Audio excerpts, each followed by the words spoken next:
Hello everyone. आज के इस वीडियो में हम बात करेंगे क्लास 12th की ज्योग्राफी का चैप्टर नंबर 4 है और सेकंड बुक से है। इसके मोस्ट इंपॉर्टेंट क्वेश्चन जो है वो यहाँ पे हम डिस्कस करने वाले हैं। वीडियो को आपको बहुत ध्यान से देखना है। जितने भी क्वेश्चन आप यहाँ पे देख रहे हैं सारे आपको हमारी वेबसाइट पे भी मिल जाएंगे, eklavyastudypoint.com। ये हमारी वेबसाइट है, यहाँ पे जाके आप क्लास 12th में जा सकते हैं और उसके बाद आप अपने सब्जेक्ट को चूज़ करके उसमें जो इंपॉर्टेंट क्वेश्चन वगैरह आपको देखने हैं आप उसे देख सकते हैं, ठीक है। और सारे चैप्टर की वीडियो मैंने ऑलरेडी बना रखी है, अगर आपने नहीं देखी है तो आप पहले चैप्टर की वीडियो को देखो। जब आपको अच्छे से चैप्टर समझ में आएगा तो आप इंपॉर्टेंट क्वेश्चन देख सकते हैं, ठीक है। क्योंकि इंपॉर्टेंट क्वेश्चन जो है ज़्यादा बनते नहीं है, हर चैप्टर से दो तीन चार, इससे ज़्यादा क्वेश्चन नहीं बनते। तो चलिए देखते हैं। पहला क्वेश्चन है कि भारत में कुछ राज्यों में भौम जल संसाधन के अत्यधिक उपयोग के दुष्परिणामों का वर्णन कीजिए। आपको पता है कि जो भौम जल यानी भूमि के नीचे जो जल होता है, भूमि के अंदर जो जल होता है जिसको हम ग्राउंड वाटर कहते हैं, उसका जो लेवल है वो धीरे धीरे क्या होता जा रहा है, कहीं ना कहीं कम होता जा रहा है, ठीक है। यानी कि भौम जल का इतना ज़्यादा प्रयोग कर दिया है कि उसका जो ग्राउंड वाटर लेवल है वो कम होता जा रहा है और उसकी वजह से हमें कुछ दुष्परिणाम देखने को मिल रहे हैं। इसका आपको यहाँ पे वर्णन करना है, ठीक है। तो सिंपल है बिल्कुल। देखिए, जो ग्राउंड वाटर होता है यानी जो भौम जल होता है ये बहुत ज़्यादा उपयोग में लाया जा रहा है, ठीक है। इसका दुष्परिणाम ये हो रहा है कि पंजाब, हरियाणा और पश्चिमी उत्तर प्रदेश, ये तीनों ऐसे राज्य हैं जहाँ पे कृषि बहुत ज़्यादा होती है। तो इन राज्यों में जो भौम जल संसाधन है उसका इतना ज़्यादा उपयोग हो गया है कि उसका जो स्तर है जल का वो नीचे हो गया है, ठीक है। राजस्थान और महाराष्ट्र की बात करें तो यहाँ पे भी बहुत ज़्यादा जल जो है निकाला गया है। इसके कारण जो भूमिगत जल है उसमें फ्लोराइड की मात्रा बढ़ गई है। एक सबसे बड़ी समस्या ये हो जाती है कि जैसे मान लो ये भूमि है, अगर इसमें खुदाई करते हैं, कुछ जगह पे ऐसा हो जाता है जहाँ पे आपको 40 फीट के अंदर ही पानी मिल जाएगा, कुछ जगह पे 60, कुछ जगह पे 200, ठीक है, कुछ जगह पे 200 से भी ज़्यादा। यानी कि कितना ज़्यादा वहाँ का पानी यूज़ कर लिया गया है उसके आधार पे उतना ही नीचे पानी मिलता है। अब जब पानी कम होता जाता है नीचे तो उस पानी में कहीं ना कहीं फ्लोराइड की मात्रा भी बढ़ जाती है। फ्लोराइड जो है पानी को दूषित कर देता है, ठीक है। पानी जो देखने में है वो तो हमको साफ लगेगा क्योंकि ज़मीन से निकला हुआ पानी है, बिल्कुल साफ लगेगा देखने में वो आपको गंदा नहीं लगेगा। लेकिन उसके अंदर जो फ्लोराइड जैसे कुछ केमिकल्स वाले तत्व जो हो जाएंगे उसके कारण उसकी जो गुणवत्ता है वो खराब हो जाएगी, वो पानी ज़्यादा उपयोगी नहीं रह जाएगा, ठीक है। पश्चिम बंगाल और बिहार के कुछ भागों में संख्या की मात्रा बढ़ गई है, जो आर्सेनिक वगैरह जो केमिकल होते हैं उसकी मात्रा बढ़ गई है, जिसकी वजह से पानी जो है दूषित हो गया है।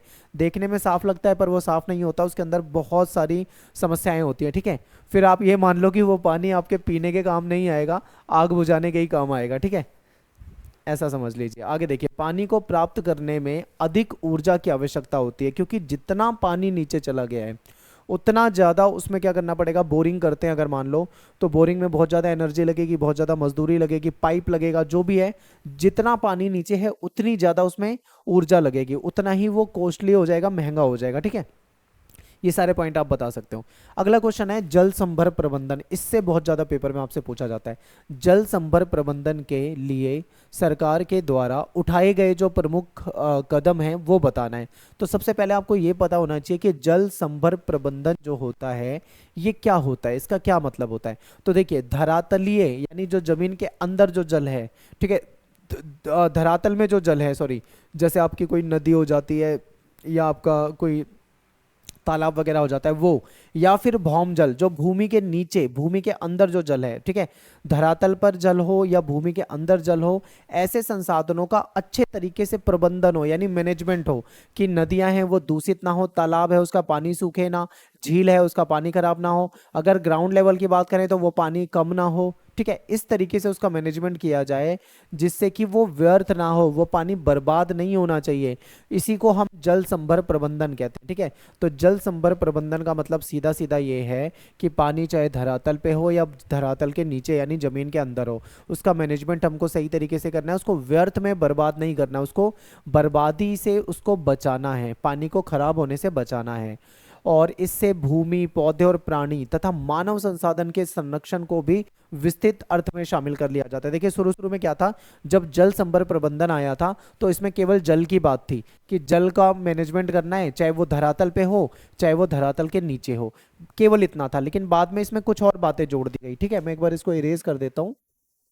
बाद में इसमें कुछ और बातें जोड़ दी गई। अब इसमें भूमि, पौधे और जो प्राणी हैं, ठीक है, और मानव संसाधन जो है, इनका भी संरक्षण को इसमें मतलब माना जाने लगा है कि यानी कि हमें भूमि का भी संरक्षण करना है, पौधे का भी संरक्षण करना है, जीव जंतुओं का भी संरक्षण करना है, संसाधनों का भी संरक्षण करना है, ये सारी चीजें। अब केवल जल की बात नहीं है बल्कि ये सारी चीजें भी इसमें शामिल हो गई है। तो ये सब क्या हो जाता है, जल संभर प्रबंधन कहलाता है। ठीक है, अगले क्वेश्चन पे चलते हैं। अब इसी का अगला अगला पॉइंट देख लेते हैं। देखिए क्योंकि यहाँ पे खत्म नहीं हो रहा, जल संभर प्रबंधन हो गया है, ये तो हमने समझ लिया। अब सरकार ने इसके लिए क्या कदम उठाए ये हमको समझना है, यही तो आपके पेपर में आता है। तो देखते हैं, सरकार ने कुछ प्रोजेक्ट लेकर आई है सरकार, कुछ कार्यक्रम चलाए हैं, जैसे कि हरियाली।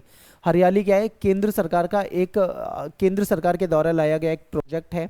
इसमें जल संभर विकास परियोजना, इसको जल संभर विकास परियोजना भी आप कह सकते हो।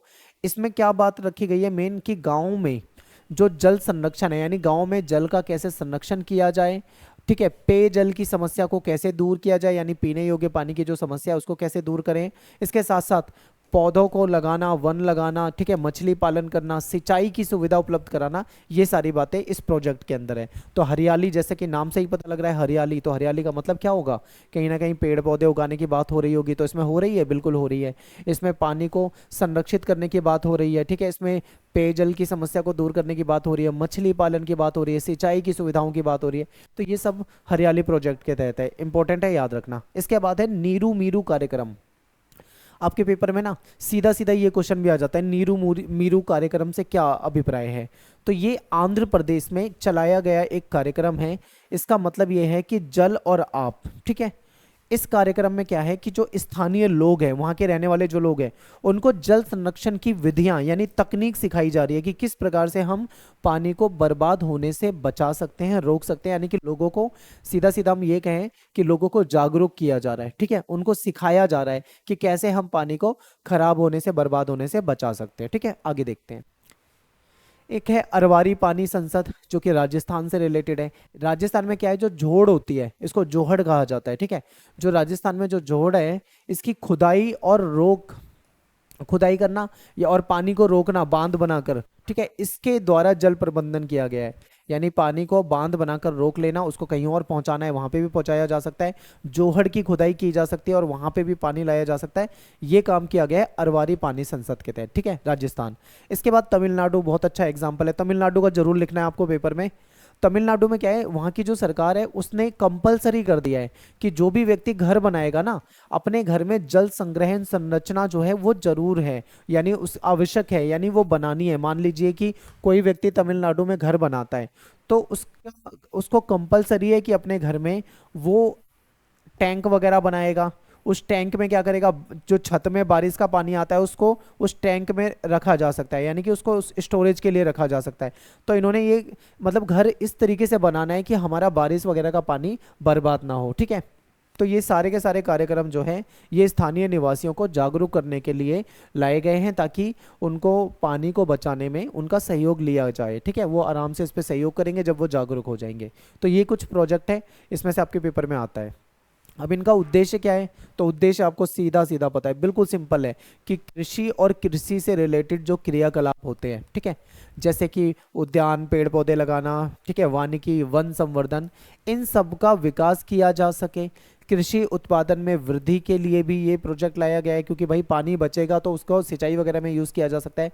पर्यावरण का जो ह्रास हो रहा है उसको रोका जा सके, लोगों के जीवन के स्तर को ऊंचा उठाना, ये भी इसका उद्देश्य है। नेक्स्ट क्वेश्चन है कि भारत में जो वर्षा जल संग्रहण है, यानी कि जो बारिश का पानी होता है उसका संग्रहण, धरातलीय जल संसाधनों के दक्ष प्रबंधन और संरक्षण विधियां किस प्रकार हैं, स्पष्ट कीजिए। तो भारत में जो वर्षा जल संग्रहण है ये किस प्रकार से धरातलीय जल संसाधनों के लिए अच्छा मैनेजमेंट और संरक्षण की विधियां हो सकती हैं, आपको ये बताना है। तो देखिए क्या है, वर्षा जल संग्रहण क्या होता है, सबसे पहले ये समझिए कि बारिश में जो पानी आता है, अगर उस पानी को हम रोक लें, कहीं पे टैंक में इकट्ठा कर लें या उस पानी को बहाकर किसी तालाब में, झोड़ में ले जाएं, तो उस पानी का कहीं ना कहीं यूज़ किया जा सकता है बाद में। ठीक है, वो पानी सिंचाई में यूज़ आ सकता है या फिर अन्य किसी कार्य में यूज़ आ सकता है। तो वही सारी बातें आपको यहाँ पे बतानी थी। तो देखिए ग्रामीण क्षेत्रों में जो गांव होते हैं वहाँ पे परंपरागत वर्षा जल संग्रहण, यानी कुछ ट्रेडिशनल तरीके हैं जो पुराने समय से चले आ रहे हैं, जिसको हम परंपरागत वर्षा जल संग्रहण कह सकते हैं।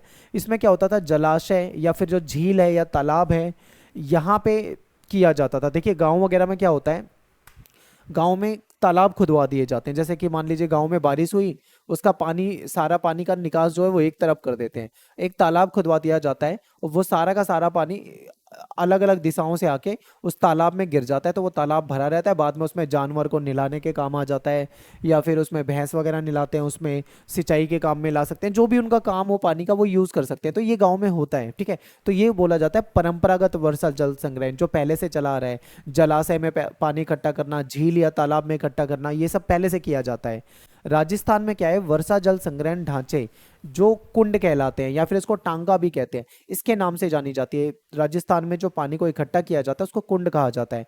निर्माण घर में संग्रहित वर्षा जल को एकत्र करने के लिए किया जाता है, ठीक है। और इसमें एक पॉइंट और है कि जल संग्रहण पानी की उपलब्धता को बढ़ाता है, क्योंकि पानी अगर बह जाएगा, सूख जाएगा तो वो काम में नहीं आएगा। लेकिन अगर उस पानी को स्टोरेज में रख लिया तो कहीं ना कहीं उसकी उपलब्धता बढ़ेगी, लोग उसको यूज कर पाएंगे बाद में। भूमिगत जल स्तर को नीचा होने से रोकता है, जो जो ग्राउंड वाटर का लेवल है उसको नीचे जाने से रोकता है। फ्लोराइड या नाइट्रेट जो होता है, इसके जैसे जो संदूषक होते हैं, इसको कम करने और भूमिगत जल की गुणवत्ता को भी ये कहीं ना कहीं बढ़ाता है, ठीक है। आपको पता है क्योंकि पानी अगर जमीन का कम होता जाता है तो फ्लोराइड की मात्रा बढ़ जाती है, जिसकी वजह से क्या होता है, कहीं ना कहीं पानी दूषित हो जाता है, बेकार हो जाता है। तो ऐसे में अगर जल संरक्षण किया जाए तो कहीं ना कहीं इसकी गुणवत्ता को भी बढ़ाएगा, ठीक है। तो आप ये बता सकते हैं यहाँ पे। अगला क्वेश्चन है, भारत में जल संसाधनों का संरक्षण आवश्यक क्यों है। आपको कोई 3 कारण बताने हैं। तो जल संसाधन तो बहुत जरूरी है। क्यों है, क्योंकि भाई देखो हमारे यहाँ पे अलवणीय जल जो है उसकी उपलब्धता घट रही है, यानी जो हमें पीने योग्य पानी चाहिए, जो हम मनुष्य के यूज करने योग्य पानी है, अब धीरे धीरे वो कम होता जा रहा है। तो इसलिए जल संरक्षण करना जरूरी है। फिर क्या है, शुद्ध जल की घटती उपलब्धता, शुद्ध पानी नहीं मिल पा रहा है लोगों को, स्वच्छ पानी नहीं मिल पा रहा है, उसकी उपलब्धता कम हो रही है, इसलिए पानी का संरक्षण जरूरी है।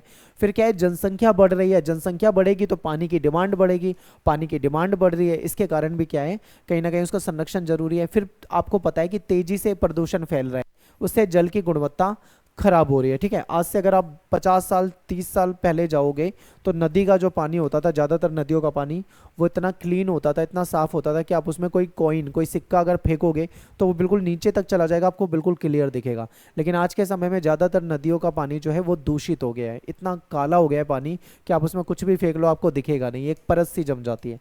तो ये भी एक कारण है, ठीक है। इसके अलावा देखो ये क्वेश्चन, देखो जो अभी हमने पढ़ा है ना वही क्वेश्चन आ गया पेपर में। कैसे आया हुआ है, ये 2014 में आया हुआ है कि वर्षा जल संग्रहण किसे कहते हैं। वर्षा जल संग्रहण के आर्थिक व सामाजिक मूल्य का आपको विश्लेषण करना है, ठीक है। इसके अथवा में एक और क्वेश्चन दे रखा है, वर्षा जल संग्रहण के किन्हीं 5 उपयोग का वर्णन करें। सेम क्वेश्चन, वर्षा का अगर हम जल बचा लेंगे तो उसको हम क्या क्या यूज कर सकते हैं, अभी हमने इससे पहले वाले क्वेश्चन में पढ़ा है।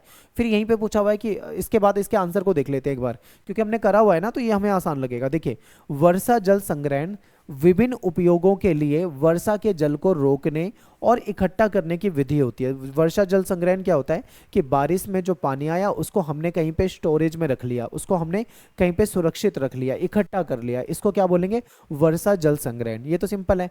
अब मेन बात यह है कि इसको कैसे यूज किया जा सकता है, क्या इसके लाभ हैं, तो ये देखते हैं। देखिए, पानी की उपलब्धता को बढ़ाएगा, क्योंकि पानी अब एक्स्ट्रा मिलेगा जब अगर हम बारिश के पानी को रोक लेंगे। इससे हमें सिंचाई और पशुओं के लिए उपयोग में ला सकते हैं, खेतों में सिंचाई कर सकते हैं, पशुओं को दे सकते हैं। फिर भूमिगत जल स्तर को नीचा होने से रोकेगा यदि हम इस पानी को बचा लेंगे, क्योंकि जब हम इस पानी को यूज करेंगे तो जो ग्राउंड वाटर जो हम यूज कर रहे हैं उस पर कहीं ना कहीं कम दबाव पड़ेगा, ठीक है, तो उसका स्तर बढ़ेगा। मृदा अपरदन और बाढ़ को रोकेगा ये। लोगों में सामूहिकता की भावना आएगी, क्योंकि सब मिलकर अगर काम करेंगे, सब मिलकर पानी को बचाएंगे तो उनके अंदर सामूहिकता की भावना आएगी। फिर भौम जल को पंप करके निकालने में लगने वाली जो ऊर्जा है उसमें बचत होगी। आपको पता है जमीन से समरसीबल के द्वारा जो पानी निकाला जाता है उसमें बिजली खर्च होती है, उसमें अगर जनरेटर वगैरह से निकालते हैं तो उसमें पेट्रोल जो भी लगता होगा, तेल वगैरह खर्च होता है, ठीक है, उसमें पैसा लगता है। तो वो ऊर्जा और जो पैसा लग रहा है उसकी बचत होगी। लोगों की कहीं ना कहीं समस्या का समाधान होने लगेगा, ठीक है। प्रकृति के साथ उनका संबंध मधुर बनेगा, क्योंकि नेचर को बचाएंगे तो जाहिर सी बात है नेचर से हमारा संबंध और करीबी हो जाएगा, लोगों को एक दूसरे के पास लाता है ये। तो आप ये बता सकते हो फ्लोराइड और नाइट्रेट्स जैसे जो संदूषक हैं, जो पानी को दूषित कर देते हैं, इसको कहीं ना कहीं कम करेगा, ठीक है। और जल की जो गुणवत्ता है उसको बढ़ाएगा। सारे पॉइंट हमने पहले पढ़े हुए हैं, वही क्वेश्चन आ गया, तो सेम ऐसे ही कर देना है आपको। अगला क्वेश्चन है, भारत में सिंचाई की बढ़ती हुई मांग, आपको पता है सिंचाई की बहुत ज़्यादा डिमांड बढ़ रही है, इसके लिए कौन से कारक जिम्मेदार हैं? तो इसके क्या कारक हो सकते हैं? तो देखिए, भारत जो है एक उष्णकटिबंधीय प्रदेश है, इसलिए यहाँ पे सिंचाई की जो मांग होती है वो ज़्यादा होती है, क्योंकि सूखा ज़्यादा रहता है यहाँ पे। सिंचाई की बढ़ती हुई डिमांड के कारण निम्नलिखित है, क्या क्या कारण हो सकते हैं? वर्षा का असमान वितरण, आपको पता है देश में बहुत ज़्यादा जो किसान हैं वो वर्षा मानसून पे निर्भर होते हैं। कई बार क्या होता है कि बारिश आ जाती है समय पे तो उनको फायदा हो जाता है, लेकिन बारिश कभी कभी नहीं आती तो उनको नुकसान हो जाता है। तो वर्षा का असमान वितरण है, कभी बारिश कहीं ज़्यादा आ रही है, कहीं कम आ रही है, कहीं पे नहीं आ रही, तो ऐसी कुछ समस्या हो जाती है। दूसरा है वर्षा की अनिश्चितता, वर्षा अनिश्चित है, कभी एकदम से ज़्यादा, कभी एकदम से कम, कभी तो ऐसा भी हो जाता है कि किसान की फसल खड़ी है और एकदम से ओले गिर गए और फसल बर्बाद हो जाती है, ठीक है। तो ये एक बड़ी समस्या आ जाती है, क्योंकि वर्षा में उतार चढ़ाव बहुत ज़्यादा है और इसीलिए सिंचाई में भी समस्या आ सकती है। फिर परिवर्तनशीलता, आपको पता है कि वर्षा जो है उसकी भिन्नता और परिवर्तनशीलता जो है वो ज़्यादा है। किन्हीं क्षेत्र में वर्षा अधिक होती है तो कहीं पे कम होती है, कहीं समय से पहले होती है तो कहीं पे समय के बाद होती है। इसलिए जो है भारतीय जो किसान हैं उनके लिए मानसून का जुआ बनकर रह गई है। मानसून का जुआ मतलब मानसून पे वो निर्भर होते हैं, बारिश आ गई तो उनको फायदे हो गए, बारिश नहीं आई तो उनको नुकसान हो गया, या कई बार बारिश बहुत ज़्यादा आ गई तो भी उनको नुकसान हो गया, या बारिश बहुत कम आई तो भी उनको नुकसान हो गया। एक तरह से ये मानसून जो है जुआ बन गया है किसानों के लिए। फिर नेक्स्ट है मानसूनी जलवायु, भारत की जलवायु जो है वो मानसूनी है, जिसमें केवल 3 या 4 महीने तक ही बारिश होती है। आप देखोगे जुलाई अगस्त सितंबर इन 2-3 महीने ही, 4 महीने ही बारिश होती है। अधिकतर समय जो है शुष्क रहता है, जबकि कृषि जो है वो तो पूरे वर्ष होती है। इसलिए सिंचाई पे कहीं ना कहीं हम दूसरे साधनों पे भी निर्भर हो जाते हैं, क्योंकि बारिश जब आती है तो बारिश से पानी मिल जाएगा, लेकिन जब बारिश नहीं है तो कहाँ से निकालेंगे पानी? या तो नदी से या फिर अन्य साधनों से निकालेंगे, समरसीबल वगैरह से, ठीक है। फिर क्या है, देश में जो खाद्यान्न है और उसकी जो डिमांड है वो बढ़ रही है, तो देश की जनसंख्या बढ़ रही है, इसके कारण खाद्यान्न और कच्चे माल की जो डिमांड है वो भी बढ़ रही है। इसलिए कहीं ना कहीं बहुफसलीय कृषि जरूरी हो गई है, यानी कि अधिक से अधिक अलग अलग तरह की फसलें उगाना जरूरी हो गई है, और इसके कारण सिंचाई की जो है डिमांड वो बढ़ रही है। तो ये सारे कारण आप यहाँ पे बता सकते थे, ठीक है। तो ये सारे इंपॉर्टेंट क्वेश्चन थे जितने मैंने यहाँ पे डिस्कस किए हैं, ये सारे याद करके जाना, आपके यहाँ से क्वेश्चन आपको देखने को मिलेंगे पेपर में। और मेरा नाम सत्येंद्र प्रताप है, आप मुझे इंस्टा पे फॉलो कर सकते हो, एकलव्य स्टडी पॉइंट, ये मेरा यूजर नेम है।